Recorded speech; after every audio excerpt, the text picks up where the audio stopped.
evening to everyone. I know this is a slightly heavy topic for a Saturday evening, but at the same time, I think this is also a very important and interesting topic. And all of us who has come to this space comes here. Of course, burnout is not a new term. All of us are very familiar. We have read many articles, many things. But I think what we want to achieve in this is your space and your reflection, your understanding of this whole subject, and especially in context of what is going on now, and to help us sail through. And that is exactly what Mindfully Sorted does. Mindfully Sorted is an extremely non-judgmental private space for your feelings, your emotions, where you can come very openly, talk to us, share what your challenges are, and we will try our best in whatever form to help you. And how we do that, we have a platform of experts. So not one expert, but a platform of experts, because what works for me may not work for you. What works for me today may not work for me tomorrow. So we have multiple kind of, people who have comes from different practices, and we will bring in different self-help tools. You can book our experts, you can join our workshops, we do multiple corporate interventions. So that's how we are kind of building this whole space, which is very much required, that, where we are open, we are free, and we know where to reach out and whom to reach out, and keep finding different ways as and when we go through life. It's an everyday process. It's not a one-time process. And exactly for that, welcome Subha Chandrasekharan. And Subha has been very special for us, because Subha has been, from the time we're in the ideation stage, she has been helping us, putting through a lot of content, ideas into the whole system. So, Subha, I think, thank you. Firstly, thank you for all the help that you have been providing till now. And let me quickly, while all of you must have got the mail, and still for some benefit of refreshing the memories, let me quickly introduce Shubha. Shubha, an alumni of XLRI, BITS, Pilani. She has a long 20 years of corporate experience, out of which 15 years she has worked with Citibank. And she has led multiple businesses in the operations side. And after that, she took a switch in her career. And where she switched to, she then moved into coaching, leadership coaching. She does a lot of workshops, leadership workshop training. At the same time, she's also a very good writer. So she does a lot of content writing work in her space. So put together both the world and put together all the aspects that she's doing, I think it's an extremely rich experience with which Shubha comes on board. She's part of Mindfully Sorted panel, and she will help us to explore ourselves in this whole theme of burnout, so-called the word burnout, and understand a little deeper. The only request that I have for you is, while probably all of us can't be speaking together, we have the chat box, and you have an option to either question privately or you can question everyone. So when you do the everyone option, everyone can see your name and the question that you're placing. When you do it in private, your message will be only coming to me, and I can read out that message without taking your name to Shubha. The reason I'm explicitly explaining that in the beginning, because our recordings sometimes get online. So if you are uncomfortable asking any form of question, you can do that, because of course your chat bot, the chat box is not visible. It's only the video which will be, or what we say will be visible in the recording, right? So with that, welcome Shubha, and warm welcome to today's session. Thank you so much, Sarmishta. Really happy to be here. And like you said, I've enjoyed being part of Mindfully from day one. A lot of topics and the area that you're covering very close to my heart. And there's so much to be done in this space in terms of touching and impacting people. So I'm really looking forward to not just today's session, but this continuing journey with Mindfully. Thank you. And Shubha, that brings to the first, and let's start it, okay? Nailing the first question that is there in my mind. And probably I will never ask that in a formal office setup, which is that in one hand, we talk about burnout, okay, take care of yourself, be, healthy, and go back on, switch off on time, etc. On the other hand, the same in a organization setup, crisis management is highly rewarded.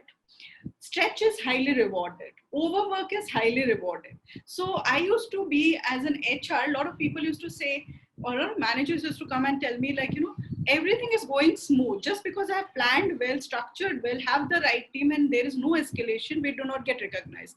If I do a mess and then I sit and clear the mess, and then I get recognized, what kind of logic is that? And I used to wonder, reflect, but not have, only try to devise and have multiple discussions around that.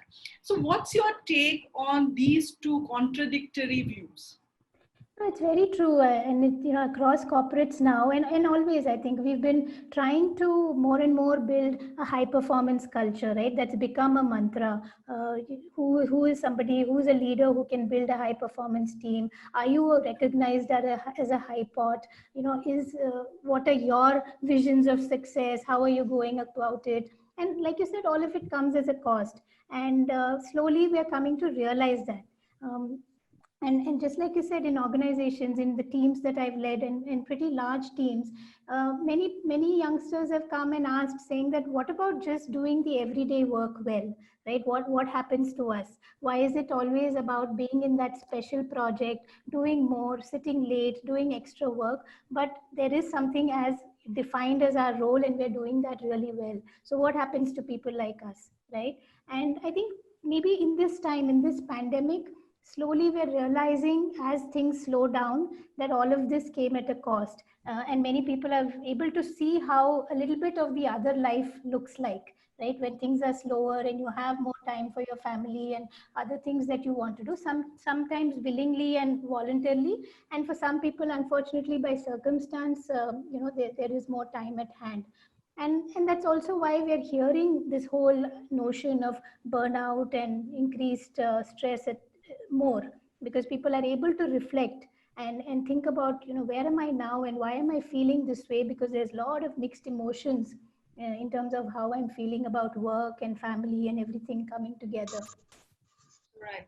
So in your definition, what is burnout? Is burnout means stretched out or overwork, or is there any other elements to it? So interestingly, I think a lot of us think about burnout as just completely overworked.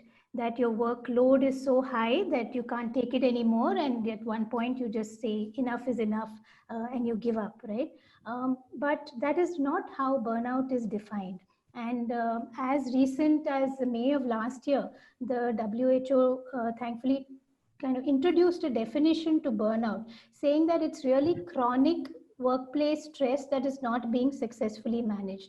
And the important aspect there is, one, that it is related to you and whatever work that you do, right? It is not about a lot of the other things that may also be happening in your life, but burnout is very specifically in relation to the workplace. And that workplace could be anything and anywhere, but whatever you define as outside of you and your work, and that generates income, or that generates some kind of more interest in that work, is what it is for you, right?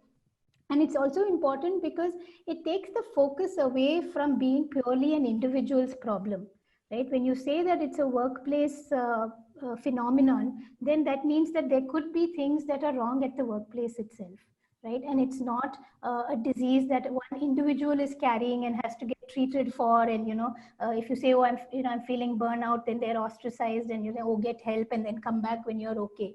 It's part and parcel of the work environment, and both need a conversation. Right. So coming to my naturally to the next question, that, so does things like office dynamics or office politics contribute to burnout? And what are the other factors that contribute to burnout?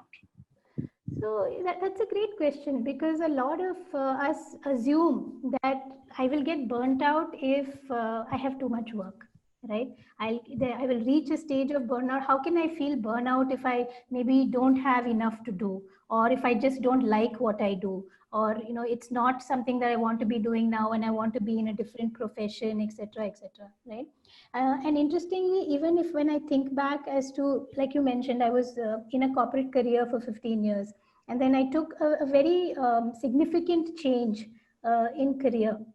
right? And if I think about it, maybe it was a very, very early stage of burnout, because it was not really so much about excess workload. Yes, it was a 24/7 job, and yes, it brought a lot of stress with it, but there are other aspects to it. Very simply, like you don't find interest in that anymore, right? It doesn't keep you going. It's not something you want to wake up and keep doing again and again. You detach yourself from it, right? And when we look at and to answer your question, when you look at what exactly could contribute to burnout, the research shows about 6 factors which can contribute to burnout, right? First, definitely, is workload. You could be facing just too much to do, and that is causing a chronic kind of stress, right? And the chronic aspect is important, and we can talk about that a little later. Second is that you just stop feeling any sense of control over what's happening, right? Imagine, even in today's scenario, imagine an IT manager, right? Suddenly their team is all at work from home. They are thinking, I don't have any control over what's happening. There are decisions being taken at a country level, at a global level. I'm asked to lay off somebody, I'm asked to tell somebody that they're no longer needed. A lot of that is not in my control anymore, right? So I feel that lack of control. The third thing is in terms of how you're rewarded, right? If what effort you're putting in, am I kind of getting that back, or is there a mismatch, right? And all of these factors that I'm talking about, whenever there's a significant mismatch between what a person is expecting and what they are perceiving or getting, it can lead to, or it can become a factor that contributes to burnout, right? So we spoke about workload, we spoke about control, the reward. How fair is the system?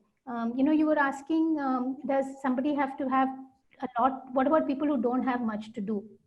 Today there'd be a huge number of people who were part of sales forces, who used to travel a lot, be out, meet customers, get more and more accounts, or bookings for their company, whichever industry they're in. It's not like they have more work to do now. They probably have less. But why could they be feeling burnout? Because maybe a lot of people who they worked with, who were contract or who were not on the rolls, are suddenly not even taken care of. So they feel like, oh, where is that sense of fairness? Till yesterday, these people were one of us. Today they're not, right? So that can evoke a feeling of just complete detachment from what's happening, right? um, the fifth one is in terms of community. We go to work, we meet a set of people, we form relationships, we form certain bonds, and that have to kind of agree and match with the kind of people that we want to be with and the kind of people that we want to spend the day with, right? And any mismatch there could be a factor in burnout. And lastly is a pure values mismatch, right? Where what you see the organization, your manager, the system doing, and how you want to be in that situation is just not matching, and you feel that, hey, this is not where I want to be. This is not giving me any kind of satisfaction, right? So workload, control, reward, the fairness that you feel the system is giving, sense of community and togetherness, and an overall value system match. All of these are factors which could leave you feeling disillusioned with the work that you do. And work, like as you can see, pure work is just one part of it. Right. So I think, as an being an HR professional for many years, I feel burnout in any research or anywhere or any analysis that you do, burnout is one of the key reasons for attrition, Yes. right? And then you're connecting, and that's how probably you're connecting burnout to disengagement, right? And it can be in any form, not necessarily. And that's why sometimes you see that some an overworked team might be overcharged and they may have very minimal attrition, whereas somewhere where things are still on the surface of it looking very okay, but still you have a very high attrition, because maybe we are not using tagging the term burnout in that at all. Maybe we are not looking from those lens, because we don't feel that there can be a burnout because just because they are not performing. But there are so many other layers, and it's interesting to know that there are so many other layers to burnout which people can look into, and people the lenses can change. Yeah. But today, in the consequence that we are, we cannot change much that is happening around us. the organization, once this whole COVID cycle already kind of opening up and etc., people, organization will be racing to cover the gap, racing to challenge the status quo or bring up the 2020 P&L balance, right? And that will definitely take a toll on various people who are around. Now, I can't change my organization at this moment, of course, even if I'm like completely burnt out. But what, when do I know, even to begin with, that as an individual, I am in that, getting into that zone?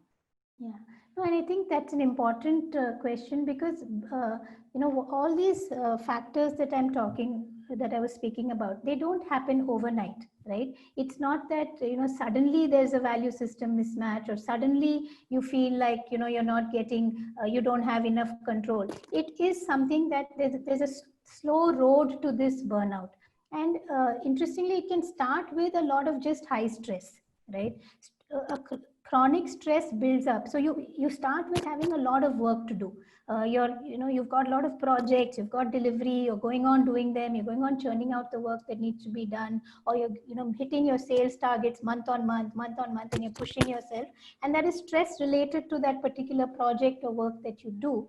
But you start feeling that, hey, what is this adding up to, right? Where am I going with this? Why am I not celebrating these victories? I don't even feel like celebrating it. Someone says, hey, you hit your target, let's go out and party. Not in today's world. I don't feel like cutting the cake. Right? The standard copy. Relate to the cake so much. Come to the pantry, let's cut a cake, right?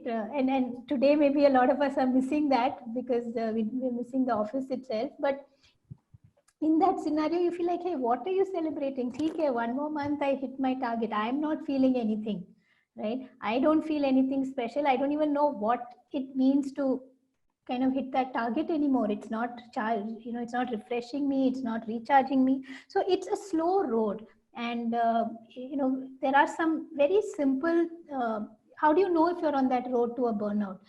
Slowly you'll start feeling like, hey, every day is feeling like a bad day. I'm always physically exhausted, mentally exhausted, and I don't seem to be caring about what's happening around me, especially at work. And it's not feeling like it's making a difference, that somebody is appreciating it, or I don't even feel the self motivation and satisfaction that something positive has happened, right? So that road is where you typically are when you are hitting burnout. And there are some, let's say there's three very specific questions you can ask yourself, right? When you get that little bit of awareness that something is not okay, you may call it stress, you may call it excess workload, you don't have to have a name to it at that point. But think three simple questions to ask yourself. Am I feeling physically and emotionally exhausted day after day? Continuously, is this how I am feeling, right? Lack of energy, I'm just worrying a lot, or I'm just feeling sad a lot, and hopeless, that there's no positivity here. Another important question to ask yourself: am I feeling very detached, more than usual, from what's happening around me? Am I feeling cynical, like, okay, what's the big deal? Okay, one more project, one more trip to somewhere, one more work tour, what's the big deal? Am I feeling more negative than usual? I don't feel like meeting people. I don't feel the joy from the things that used to bring me joy, right? And that's the second question. So first one is about emotional and physical fatigue. Second one is about feeling detached from what's happening. And the third one is about feeling that I am ineffective. I am not really contributing to anything. What is all my hard work leading to? Who's benefiting, right? Where once you felt like you were doing meaningful work, and suddenly you feel like you're not accomplishing anything, right? So these things, three questions, if you are asking yourself, a few times every week, and you're getting a yes for all of them continuously, that's an alarm bell to say, okay, something is off, and I need to think about how can I get help, and how can I move out of this zone that I'm in. Right. I think that's a very interesting insight. And for those who are participating in the session, one more time, that if you want to reflect on anything, share anything with this group which might be helpful to a larger group, you can please either unmute and talk, or you can just chat on private or chat with everyone and we can pick that up. So either ways, but the idea is to share a little bit more so that we make it more interactive. Now my other question to you is very logically the next question, which is that we talk about stress and we talk about burnout, right? So but we still talk about two different words, right? And we have two different probably approach to work on these two different words. So what is the difference between a burnout and a stress, or a regular stress, or whatever? Yeah. So, burnout is really the kind of culmination of repeated and chronic stress, right? But more than that, like while it could be the result of unrelenting stress, it isn't really the same as too much stress, because stress really involves having too much to do. There's too much pressure, there's too much demand on my time, physically, mentally, etc. But typically, even stressed people can imagine that if I can do this, I can get it under control. I have a list of things to do. Yes, they may be overwhelming, they may be more than what my capacity is now, etc. But if I do them, there is an end state, and I will feel better, right? And I will accomplish what I want to accomplish, right? The stress is from the fact that I have too much to do. Burnout is really where it is about not enough. I'm feeling empty. I'm feeling devoid of motivation. I don't care. I don't feel positive. So when that excess stress uh, can feel like you're drowning in responsibility, burnout is a sense of just being all dried up. I just don't really, I'm disengaged. My emotions are low. I feel helpless, hopeless, demotivated. So that really is burnout. And I repeat, with relation to work, right? With Right, relation right. to the work that I'm doing. A lot of things can cause stress. A lot of things can cause, that sense of urgency. Oh, I have childcare, elder care, my work to do, and I have a certain other project that I'm doing, and I may be studying in the evenings for another course. Or just a lot of things coming together could be stress. But you have a plan, you want to do it, you kind of get through it stage by stage. But in burnout, there is a lot of disengagement, and it just doesn't feel meaningful anymore. Right, right, right. So, we keep hearing about the antidotes of burnout as meditation, running, jogging, yoga, take a break, go for a holiday, etc. What, according to you, are some of the most effective way to cope with burnout? Yeah.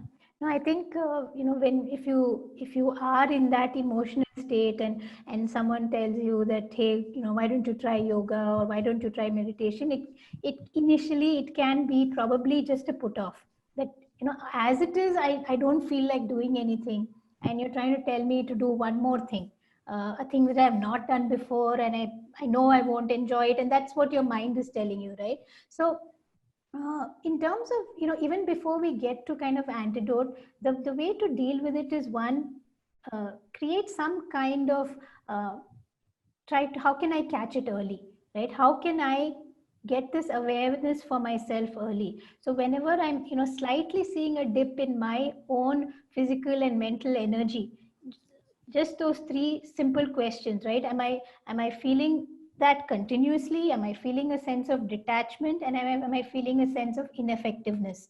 And if I'm continuously saying yes, acknowledge and admit that, hey, I've caught something early. I need to explore this a little more, and see what this is telling me about what I need to do. And then try and get support in some way or the other, right?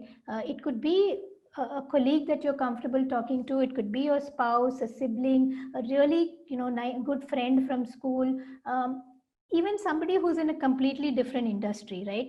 If you're in finance, catch somebody in an FMCG who you don't really want to talk about work, but you want to talk about the feelings that is evoking in you, right? And all you need is somebody who will listen and hear you out. You're not expecting solutions from them, you're expecting a good year. right? And that can help you create a lot of awareness for yourself. Then we come to, what we're talking about. Start to see how can I make, my emotional and physical well-being a priority. What are some of those things that I can do? Start with something that I enjoy and wanted to do even earlier, which could be, okay, let me at least aim for a little bit more physical exercise today, or getting out. Let me aim for art or painting or music, or just sitting and reading some books that I enjoyed in my childhood. But where can I put myself at the center of it and give myself a little more importance, give myself and my feelings a little more importance. And finally, you have to get down to also saying, what is it about my work environment that is causing this, right? And how do I want to address it, right? Like you said, burnout leads to a lot of attrition. Why does that happen? Because they have examined their work environment and said, we looked at the factors earlier, right? Reward, fairness, values. There's so much mismatch that I can't continue here anymore, right? So examine your work environment and say, hey, this is that thing which is getting to me. The fact that maybe in as simple as in COVID times, the people I work with haven't been treated fairly, right? Because of other organizational pressures which have been unprecedented at these times. Who can I talk to? Who can I voice it out to? If I'm a leader or a manager, what is that small little change that maybe I can start making? So that I don't feel like I am completely out of control, without any control, and not able to do anything about this. Right. So we have some questions here. Do we see behavioral sign of burnout? I think somewhere we address that. Yeah. You do see behavioral this thing, because the person will become very very demotivated. The person will become detached from a lot of people that they otherwise engage with. There will be a lot of negativity and cynicism in their conversations and in their actions, because they feel like it really doesn't matter, right? Why are you asking me to do this? Because what's the point?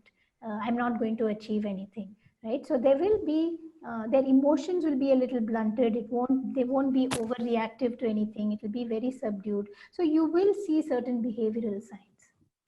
Right. So, do you see a trend of personality or people since you have met, and maybe just from your experience, because you have been meeting so many people across the board?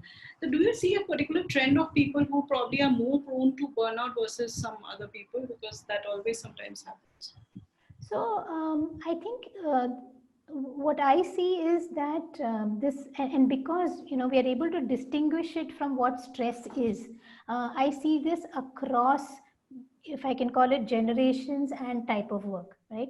Today, there are a lot of youngsters who have invested a lot in their education. Maybe they've gone abroad, done an additional degree, hoping to find work in a certain space, right? And that has suddenly disappeared. Even graduation has been online, and they're not feeling like they completed that event that they went for, and that huge thing that they undertook.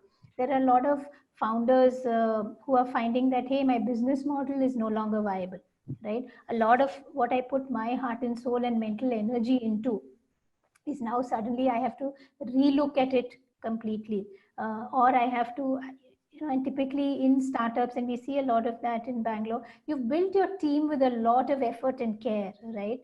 When you start, you picked and chosen people you knew and you worked with and you trusted, and now you're not able to keep that together because the business itself is not sustainable, and you feel like, hey, did I make the wrong decision? Was my whole idea wrong? Was it all a waste? What am I doing? What am I going to do next? I'm answerable to so many people. That's another category of just businesses in that growing stage, don't know what the future really holds now. Like I said, a lot of sales folks who are used to being busy and feeling very productive. And now it's not a workload issue, but it's a lot of the other factors are creating some form of mismatch. Even just the IT manager today, right? Even, there are layoffs, I don't have control, I don't know which projects are going to come, I need to sit up and deliver each day, right? The client is not going away, and the few that we have to hold on to for dear life. The deadlines are there, I have to take care of my team, they need emotional support, where am I in all this? And this is just going to go on for months together. So I'm seeing this in a lot of different spaces and in different ways, the early signs of something like burnout. But I also, I think that brought into a very interesting point, and there is a question on the similar lines, which I will I'll share that that the managers are right in between in this whole COVID times, because one, there is a lot of pressure on manager to take care of the emotional health, everything of their team, because they're working from home, they are adjusting, so this, that, everything. At the same time, the client has not become any easier, because your client is now looking for new solution, cost cutting modes, innovation, to kind of make things quick and efficient. And in this whole piece, a manager is facing the client who is looking for a whole lot of things at the same time, and he has the whole responsibility of engaging the client, and the escalations now are taken at a different level in the higher ups. So you have to ensure that nothing gets escalated with the clients, and the clients have become very edgy. At the same time, the team has to be very taken care of, and you can't be too harsh on them, you can't be too pushy on them. They're not sitting in front of you, but you have to take care of all of it. So this whole manager who are in the right in the middle are the one I feel who has the most capacity of being burnt out in this whole situation, of course, apart from everything that you said.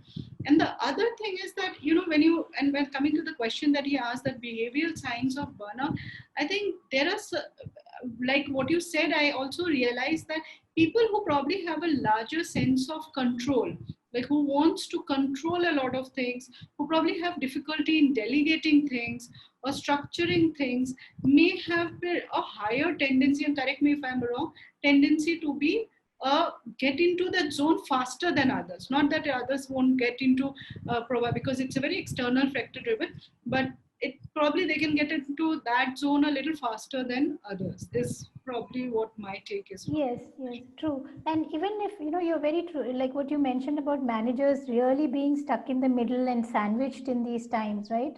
Those who are leading teams. And they all need kind of, at least there are two, three simple things that you can do to say, okay, how do I just start to make a bit of a change, right? And what I would suggest, three simple things. One is a boundary crossing that we call, because earlier we had a very physical boundary crossing of leaving the house, going to an office, even in office going to my specific floor or department meant that I'm doing this kind of work, and then physically leaving that in the evening and coming back home, right? And now that boundary is between the bedroom and the living room, and everything is blurred so much, right? So create that boundary crossing, create that event where you say, okay, 9:30 I'm ready, I'm going to go and sit at my work desk and do my work for the day. And similarly, at 6 or 7 p.m., I'm going to imagine that that same office cab, which used to come and I used to make sure that I would catch it on time, I'm going to catch. I'm going to step out of that work room and go to the living room and declare that my work day is over, right? Tell your kids, hey, my work day is over. They will hold you accountable. They will say, okay, now come, let's do this, right? So create that kind of a boundary crossing, and that trick actually works on the mind, right? You may think that, oh, what is this? I'm telling myself that actually works. When you call an end to something and you physically, move somewhere and start something else. And as a manager, try and do as many temporary boundaries and check-ins that you can, right? With your teams, create those, moments where people are connecting as people out of that pure work mode, right? You no longer are popping into your manager's cabin. You're not bumping into a peer in the corridor and saying, hey, what's the status on your project? This is the status on mine. You're not meeting at the coffee machine or the water cooler, and all those kind of moments contributed to the workplace feeling like a community and feeling like something is happening. And so many times I hear from people that just the workday is just call after call after call, right? Earlier I would walk up to somebody and say, hey, can you get this done? Now I have to check his or her calendar, schedule a Zoom call, get on the call, and then ask, can you get that done? So try and create for yourself and your teams those temporary moments where it's still a little informal. It's still people are able to have conversations, share their feelings, right? For all of us, work was also about that little bit of gossip, that little bit about cribbing about some other team or some other department or some your own boss maybe, and having lighter moments, right? And those are again very essential to normalize things. And finally, understand that even when you did go to office, you may have sat there for 8 hours, 10 hours, whatever. Most likely your really productive time was not more than 3 to 4 hours, right? So at home, when I'm trying to grapple with so much, can I focus on important work rather than just all work, right? And rather than just trying to keep myself busy all the time, can I focus on things which are important, which are meaningful, which ticking off will give me a sense and give the whole system a sense that something is done, right? So crossing the physical boundary, creating those temporary check-ins, and getting everyone to work on important things, and not just saying, okay, just keep doing something, let's be busy, let's do this and this and this and this is not the time for that, right? Try and see what is the important stuff that I can knock off, and everybody feels a sense of satisfaction that work is done. Right. And I think this are, someone commented, it's a very interesting perspective. I think one more, okay, how do we help the younger managers ward off burnout from peer comparison? So a lot of younger generation, like you already touched upon that point, highly competitive, highly ambitious. So how do help them to come out of that burnout zone where they are competing with constantly with everyone around?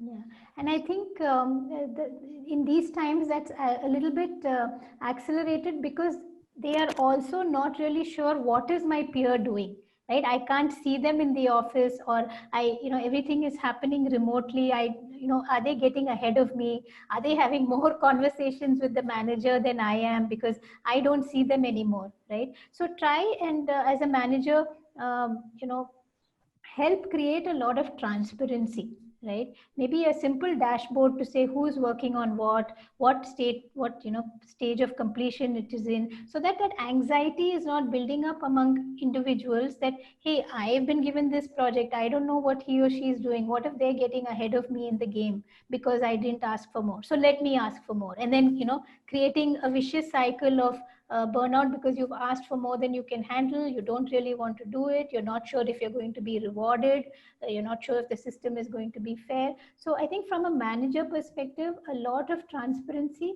and to the point of over communication, by sharing as much as you possibly can so that everybody is aware of what's going on, because they are not going to overhear it by accident like they would have in the office, right? So you have to make those moments happen. Right. Am I missing out any other question? So here is another question, that how to deal with a situation where smart work is not recognized and being victimized for office politics. So a very typical career coaching question.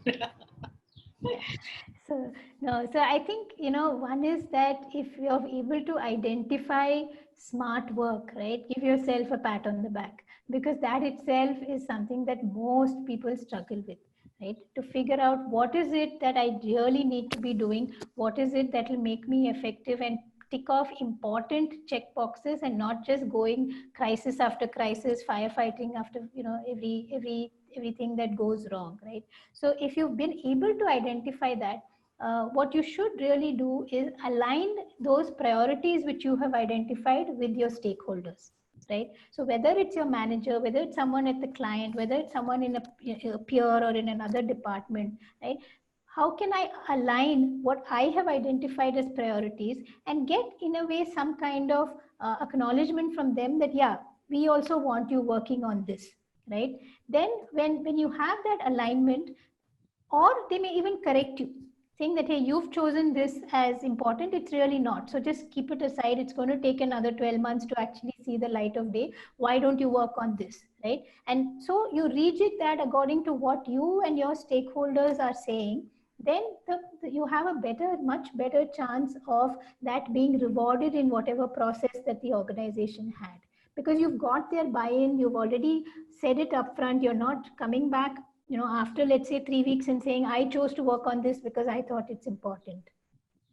Right. I think, and that's a very bang on perspective on that, because a lot of people who feel I have a great idea, I will chase it, and I am doing a sub project, and I will like surprise everyone, and then finally they get surprised because no one actually take note, and they feel like, I have done that extra stretch and Correct. people are not recognizing my work. Correct. So having an initial alignment with everyone always help in getting your work then tracked, and also the adequate support that you need from everyone else. Right. So I think we covered a lot of topics here, and now I think where I come from is that you have been a career coach. How does a career coach, and we have, it's probably some perspective that runs commonly, that career coaches are used in two situations. And one, first, they are funded by the organization. No one individually pays for career coach.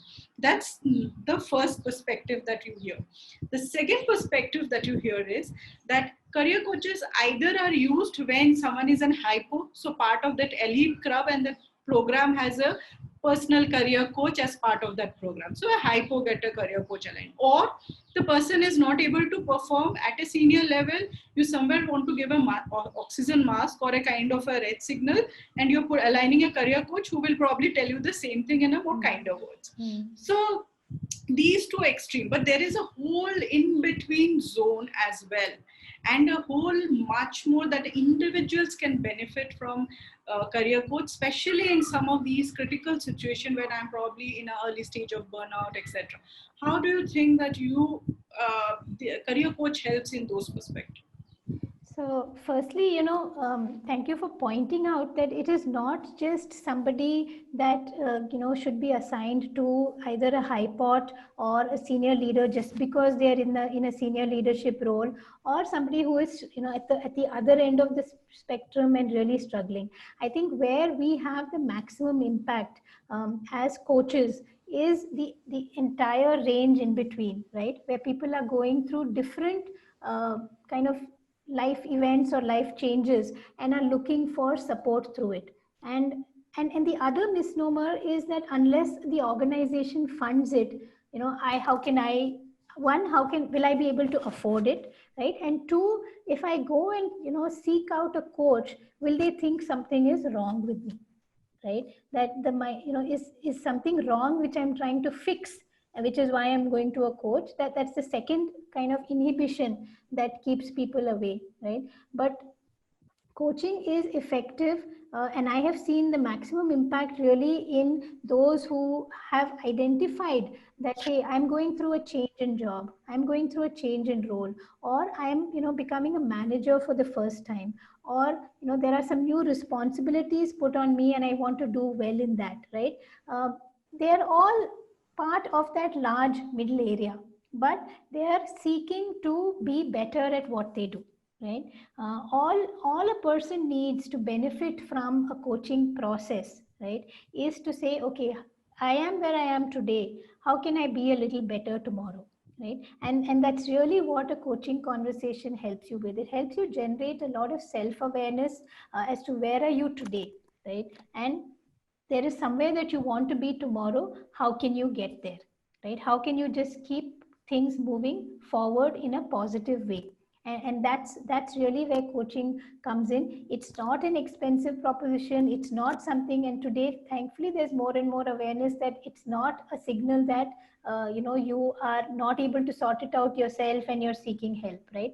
And I think the ones who benefit the most are those who are able to acknowledge that I can take external help, right? I can reach out to somebody, help me think through a lot of things which are running in my mind, untangle some of those knots, and move positively towards what I want to do, right? I've coached a lot of first time managers because they've been thrust into that role and suddenly have to manage people and continue to be the high performer that they were, that actually got them in that role in the first place, right? You were really doing well as an individual contributor, chalo, become a manager, and suddenly you have a bunch of people reporting to you, right? Don't hesitate to say, hey, how do I think this through, right? I was a peer to somebody, I'm suddenly now their manager. How do I work all this out? If you're looking at what can I do better, I've been in this role for a long time, or I've been in this industry for a long time, right? I just want to create awareness for myself. What are the skill sets that I have? What do I enjoy? What am I good at? That will help me figure out what I want to do next. That will help me move forward to say, hey, I because I'm feeling that bit of stuckness in what I'm doing. How can I move to something else, right? Or saying, okay, I'm enjoying what I'm doing, right? I just want to be better at it, because I may have certain behavioral aspects which I want to say, how can I tweak them or make them better? Maybe I get a little too angry with my sales team. Maybe I'm not managing my time as effectively as I want to. Maybe I don't feel so confident when I make presentations to clients. Simple things like that, a coach can help you sort it out. A coach can help you say, okay, how can you get better at this? How can you improve one day at a time? Right. And I think that brings me to the point of mindfully sorted, that if any of you want to reach out to Shubha, you can do that through us. Contact at mindfully.in is the email ID that you can write to, or www.mindfully.in is the website that from where you can connect to experts with Shubha specifically and with other experts. All right. So I think Shubha, and this probably my questions are done, but I would definitely want to hear from others some of their perspective on this topic, and if they have something that they would like to share, you can unmute and you can share it. Yeah. Or you can even message either one of us one on one if you don't want to share it with Yeah. the group. But Yeah. would love to hear what are some of the things that you all are thinking of, in especially in today's times, right? These are extremely challenging and difficult times.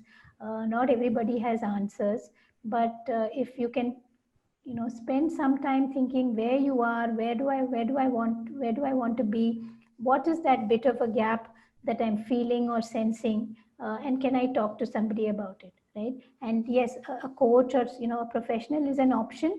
You can even just start simply with people around you, a good buddy, and start step by step, so that you get a little more motivated to seek more awareness and move forward. Thanks, Priya, for joining. Right. So we are almost done with our time, going to be done with our time. If any further questions, Sujata, is your question answered, or would you like to get some more perspective on that?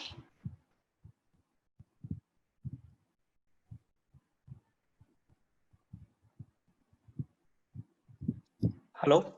Yeah. Yeah, this is Tarun Gupta. So I would like to thank both of you. It was a wonderful session. So till now I was thinking that I am burning out, but after this session I feel I am not burning out. So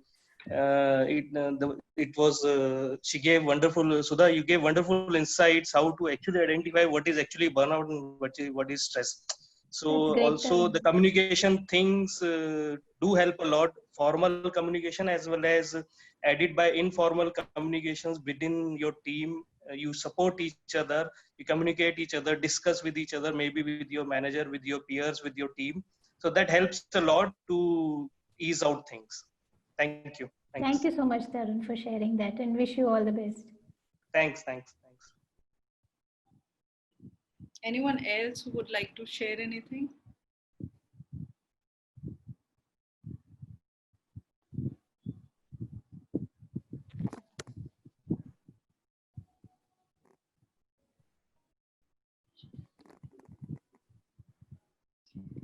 So I got a question on a one-on-one basis saying that how do people know that it's burnout and it's not depression? And so can, and oh yeah, so what's the difference between burnout and depression? Yeah. So I think one of the simple ways of putting it is that one burnout, and some of the tips and suggestions and things that we've talked about today, burnout is workplace related, right? And typically there are certain factors that you can pinpoint. There are certain reasons why you are feeling the sense of burnout. Uh, Depression is a much wider and deeper phenomenon. It is a medical condition, and you know the thing about depression is there needs to be no reason, right? There needs to be no single reason that you pinpoint and say, hey, this is it. It is a medical. Maybe triggers, but not like particularly reason. It's very inward. It is, yeah. So there's this very interesting book by Alia Bhatt's sister. It's called "Could Not Have Been Unhappier," and in it talks about her journey through depression. Where and a lot of what we are hearing today, given some of the incidents, saying, "Oh, that person had everything.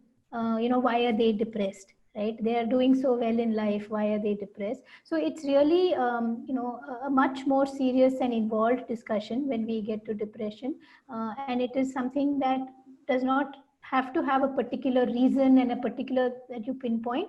It is a condition that needs to get the right support and help. Burnout, on the other hand, is largely and mostly tied to workplace factors, the 6 factors that we spoke about. And there are specific steps that you can do which can give you some bit of forward movement and relief. And as you keep working on it, and then at some point you have to address the organizational issues which are contributing to that. If more and more people in a team or a department or a business you're seeing are on that road to burnout, then larger conversations in the organization need to happen, and those changes can help and bring about a lot of benefit to that whole group. Right. So a lot of good comments which is coming, and my only request to all of you is that we are starting off. This is a new venture that we are pushing through more awareness. We are in the awareness generation mode. So please put in some of these comments on our social handles. That will really help us to reach us to wider audience. And we have multiple things which keeps coming up. And so please keep sharing sharing your good thoughts on our social handles as well. But thank you really, some of you who have commented that this has increased your awareness on the subject, and that was exactly the intent. Have an informal chat where you can just open up yourself and question whatever to an expert. So that really helps, because there is no inhibition, there are no team, there is no boss who is probably, or no HR to track anything that's happening around, right? So it's only you and your thoughts and us. All right. So with that, I think we are almost done with the time. Don't want to hold people on a wonderful weekend and a wonderful weather that at least in Bangalore people are enjoying.